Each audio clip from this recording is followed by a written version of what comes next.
So legal entity identifier, that is what we are discussing right now.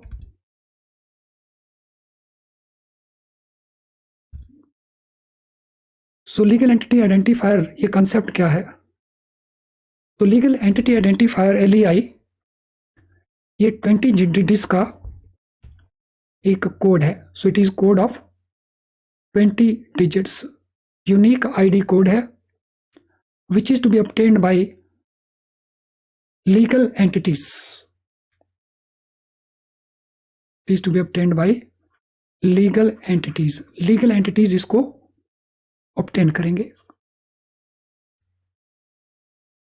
तो legal entities जैसे हमारे पास companies हैं, trust हैं और पार्टनरशिप फर्म को भी इस पर्पस के लिए लीगल एंटिटी में इंक्लूड किया जाता है.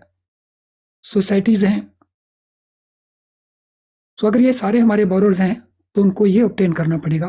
तो आप इसको कंपेयर कर सकते हैं जैसे इंडिविजुअल्स के लिए हमारे पास आधार है, उसी पैटर्न के ऊपर जो नॉन इंडिविजुअल हैं उनके लिए LEI है, लीगल एंटिटी आइडेंटिफायर है. So it is on the same pattern. Now, India में LEI कहाँ से ऑब्टेन किया जा सकता है? तो it can be obtained from LEI India, legal entity identifier India. तो यहां से इसको ऑब्टेन किया जा सकता है. LEI clearing corporation of India limited इसकी एक सब्सिडरी कंपनी है. So it is a subsidiary of CCIL.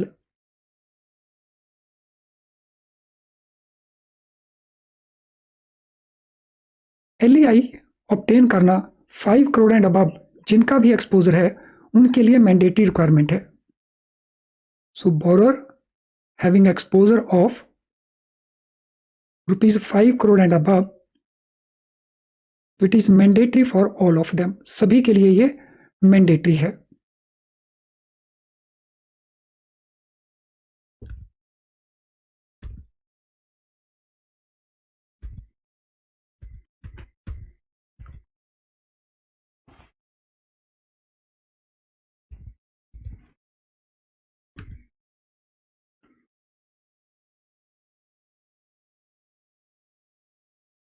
No schedule for, हाँ ये शेड्यूल नोट कर लेंगे. Recently reserve bank of India ने ये शेड्यूल रिलीज किया है कि 50 करोड़ वाले, क्योंकि पहले 50 करोड़ से नीचे ये एप्लीकेबल था लेकिन उसका टाइम शेड्यूल नहीं था. अभी रिजर्व बैंक ऑफ इंडिया ने इसका टाइम शेड्यूल फाइनलाइज किया है. तो उस टाइम शेड्यूल को हम नोट कर लेते हैं कि ऑब्टेन करने के लिए टाइम शेड्यूल क्या है. सो नोट करेंगे टाइम शेड्यूल को.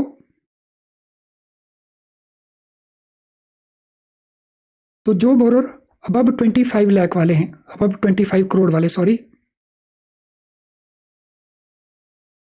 Above 25 crore,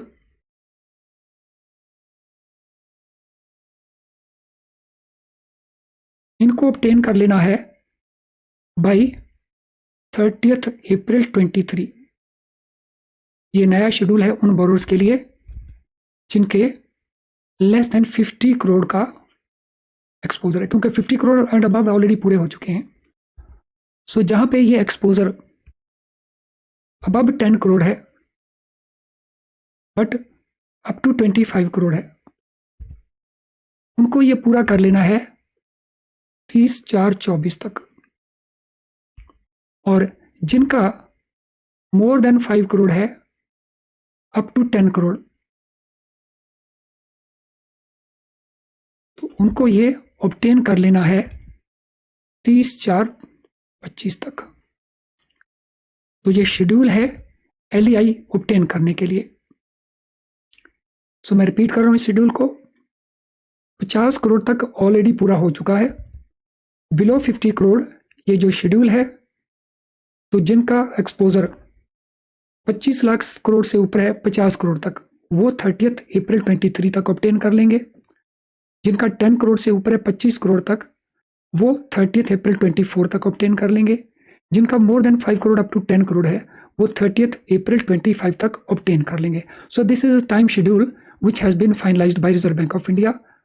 So it has been decided and this is the time schedule for them. इसके अलावा LEI और किस किस को लेना है? RTGS की जितनी ट्रांजेक्शन है अब ₹50 करोड़, सो सभी में LEI चाहिए. RTGS transactions above ₹50 crore, LEI is required. So broadly, these are the requirements relating to LEI. So LEI में एक और पॉइंट को नोट कर लेंगे. अगर हम फॉरेन एक्सचेंज रिमिट करते हैं 50 crore and above, so for that also LEI is mandatory.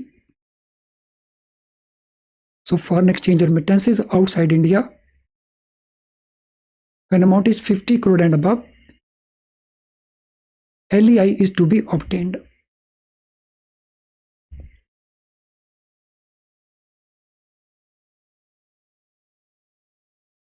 तो यहाँ तक LEI को लेकर के all aspects we have covered broadly, जो इंपॉर्टेंट है एग्जामिनेशन पॉइंट ऑफ व्यू से. तो आई होप आपने सारे के सारे ठीक से नोट कर लिए होंगे. किसी का कोई क्वेश्चन है तो क्वेश्चन भी आप पूछ लेंगे इस समय. So you can ask your question as well if you have some question. So anyone having any question?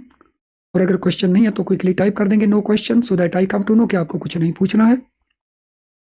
So I wait for you.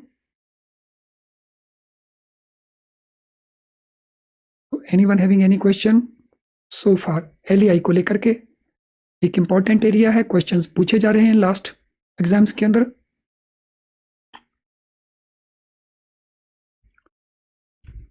Yes, any question?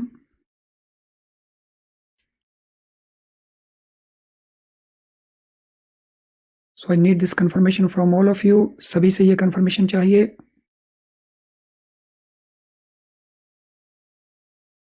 मेरे पास 10-12 स्टूडेंट्स के कंफर्मेशन आए हैं. लास्ट लाइन में मैंने नोट करवाया है foreign exchange remittance जो है outward 50 crore and above, for that also LEI is required. उसके लिए भी LI रिक्वायर्ड है. शिल्पा, नेफ्ट के लिए नहीं, मैंने आपको केवल RTGS के लिए नोट करवाया है. LEI वन टाइम रजिस्ट्रेशन है और every renewal is required from LEI. ओबुलेश, ये चेक करना पड़ेगा मुझे, I can't say. Any bifurcation of 20 digits, तो बाइफर्केशन कोई नहीं दिया उन्होंने, फिर भी आप चेक कर सकते हैं. Documents obtained to obtain LEI, तो इस डिटेल में जाने की जरूरत नहीं है Roslin. So we have to score marks and later focus on that part only. 50 crore above तो ऊपर लेना ही. अब तो 5 करोड़ अबव मैंने नोट करवाया है. 5 करोड़ अबव का भी टाइम शेड्यूल आ गया है. विवेकानंद,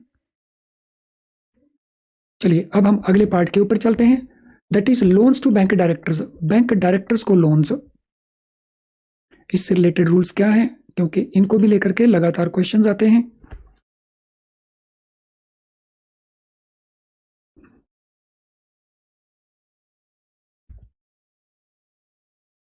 सो यहाँ पे हम बैंक डायरेक्टर्स को दो पार्ट्स में सेग्रीगेट कर देंगे. So we will segregate bank directors into two parts. So one is same bank directors और दूसरे हैं अदर बैंक डायरेक्टर्स. एक उसी बैंक के डायरेक्टर्स, एक दूसरे बैंकों के डायरेक्टर्स. और पहले हम कवर करेंगे directors of the same bank. इनके रिलेटेड रूल्स क्या हैं?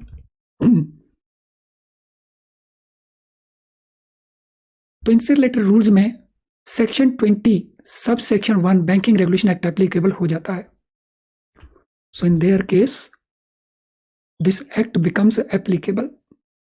According to this, banks can not give any loan. Banks loan नहीं दे सकते.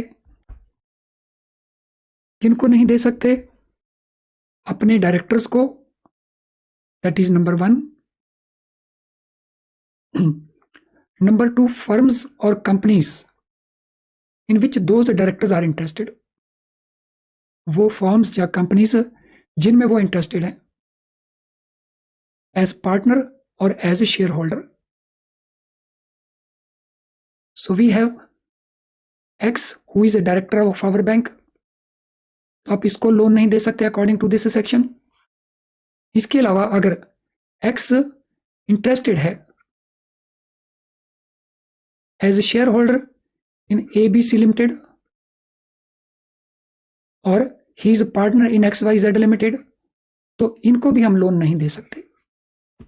सो ना तो अपने डायरेक्टर्स को लोन दे सकते हैं, ना ही उन फर्म्स को और कंपनीज को लोन दे सकते हैं इन विच दे आर इंटरेस्टेड, जिनमें वो इंटरेस्टेड होंगे एज पार्टनर्स और शेयर होल्डर्स। नो कुछ लोन ऐसे हैं जो सेक्शन 20 सबसेक्शन 1 उससे बाहर फॉलो करते हैं, तो उनमें हम लोन दे सकते हैं। तो एग्जेम्प्टेड लोन कौन कौन से हैं which are exempted from application of section 20 subsection 1।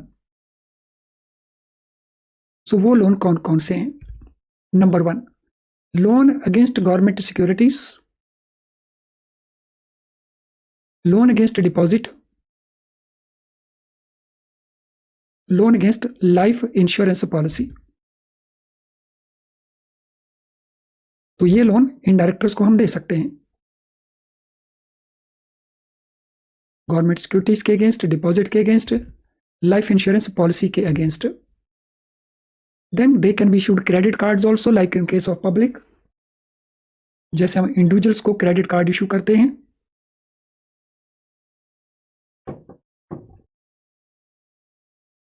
तो these people also can get credit cards.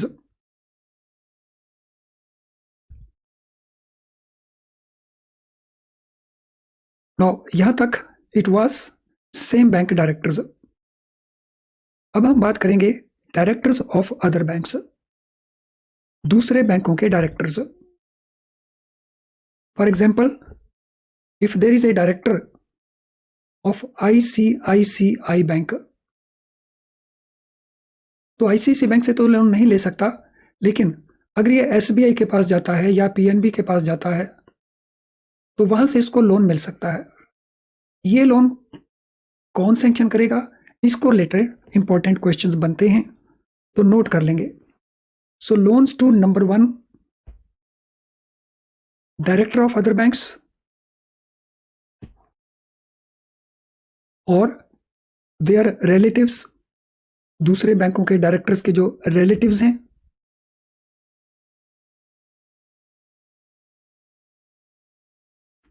या सेम बैंक डायरेक्टर्स के रिलेटिव्स हैं। सो ICICI बैंक का जो डायरेक्टर है, इसके जो रिलेटिव्स हैं उसको लोन दे सकते हैं। सो relatives of same bank directors. अब इससे रिलेटेड रूल्स क्या हैं?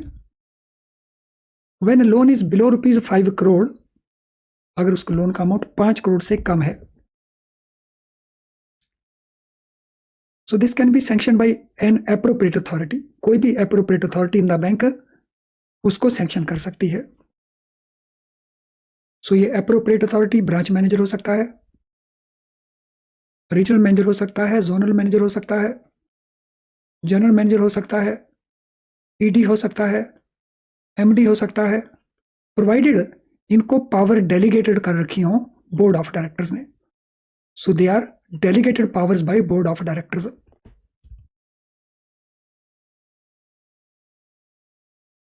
एंड सेकंड कंडीशन इज, जो भी लोन सैंक्शन किए जाएंगे उनकी रिपोर्टिंग बोर्ड को की जाएगी। So board will be reported about that loan sanctioned. So 2-3 important बातें हो गई। तो अगर लोन का अमाउंट बिलो 500 करोड़ है, इसको एप्रोप्रिएट अथॉरिटी सैंक्शन कर सकती है, लाइक ये हमने एग्जांपल नोट कर ली एप्रोप्रिएट अथॉरिटी की।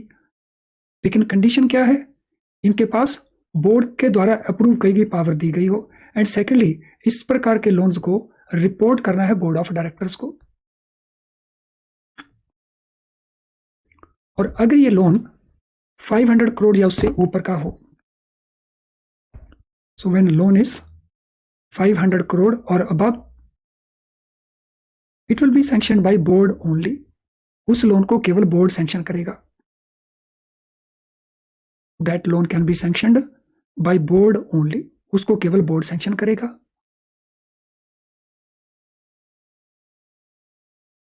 अब नेक्स्ट पार्ट है write off loans to bank directors. So bank directors के नाम से अगर लोन है, उनको अगर राइट ऑफ करना है, जिसको रिमिट करना कहते हैं, तो उससे रिलेटेड रूल्स क्या हैं, what are the rules related to that.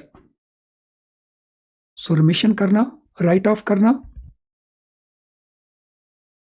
So according to section 20 subsection A banking regulation act, this can be done with RBI permission only.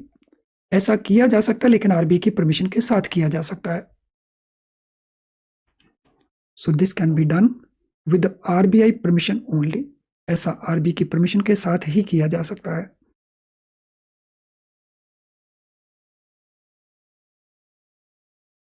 I hope everything is clear. किसी का कोई question है, और अगर question नहीं है तो quickly smile करके दिखा देंगे फटाफट।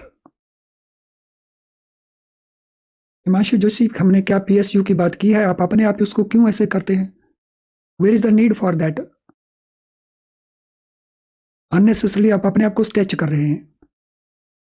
तो कहीं मैंने कोई पब्लिक सेक्टर अंडरटेकिंग या कुछ कोई जिक्र किया हो, कोई नाम लिया हो, तो थोड़ा फोकस्ड रहिए जरा। हाँ जी, क्विकली। तो जिनका लाइक डिसलाइक बचा है वो फटाफट लाइक डिसलाइक को भी कंप्लीट कर देंगे। क्विकली कर दीजिए कंप्लीट। जिनका लाइक डिसलाइक बचा हुआ है वो फटाफट लाइक डिसलाइक को भी कंप्लीट कर देंगे। और मीनवाइल हम आगे चलते हैं कैपिटल मार्केट एक्सपोजर। सो जो प्रमोशन एग्जाम के स्टूडेंट हैं वो स्केल 3 के लिए जा रहे हैं, 4 के लिए जा रहे हैं या 5 के लिए जा रहे हैं, वो नोट करेंगे। बाकी नीचे वाले नोट नहीं करेंगे प्रमोशन वाले, लेकिन सीआईबी वाले सारे नोट करेंगे इसको। Capital market exposure. So capital market exposure दो तरह से हो सकता है।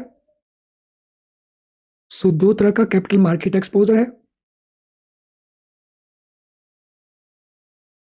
एक है in the form of investment. So this investment can be shares, bonds, debentures. इसको हम कहते हैं direct exposure. So it is a direct exposure. So किसी कंपनी के शेयर्स में इन्वेस्ट करना है, बॉन्ड्स में इन्वेस्ट करना है, डिबेंचर्स में इन्वेस्ट करना है, तो ये डायरेक्ट एक्सपोजर है। दूसरा है loan against security of shares, debentures, bonds etcetera. Companies के शेयर्स के अगेंस्ट, कंपनीज के डिबेंचर्स के अगेंस्ट लोन देना। So loan against security of shares, debentures, bonds etcetera.